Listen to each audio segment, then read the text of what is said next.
My guest today from Women Above Ground and N.D.I.C.A is Miss Bonita Bo Money. Bo, thank you so much for joining me today. Thank you for having me. Absolutely. Exciting. So first things first, tell me about what Women Above Ground is and how it got started and what made you get involved. Women Above Ground is a networking organization for women of color and people of color.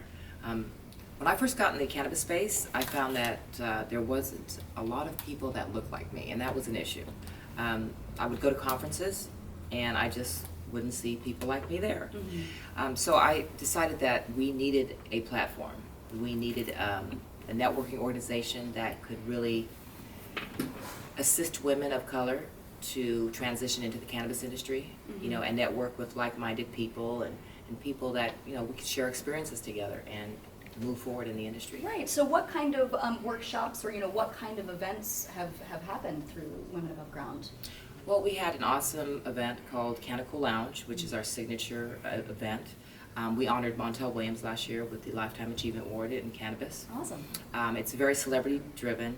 It's very upscale because I really wanted to change the whole stoner vibe of cannabis because right. Most people associate cannabis with, just the whole stoner stigma. Mm-hmm. And that's what we really need to get away from because that keeps people from joining into the movement. Mm-hmm. So can you explain the diversity in cannabis, the LA Equity Plan for us? Absolutely. I started an organization called the National Diversity and Inclusion Cannabis Alliance, and the acronym is N.D.I.C.A, which is N.D.I.C.A. Yeah.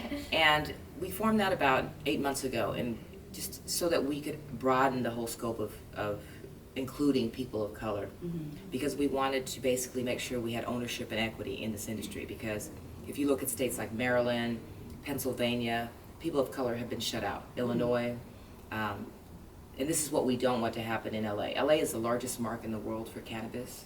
So that being said, the war on drugs was specifically targeted towards people of color. Mm-hmm. And in LA we were highly impacted. Right. It decimated our communities. So therefore I knew that we needed equity. So there was a social equity plan implemented by the city of Los Angeles.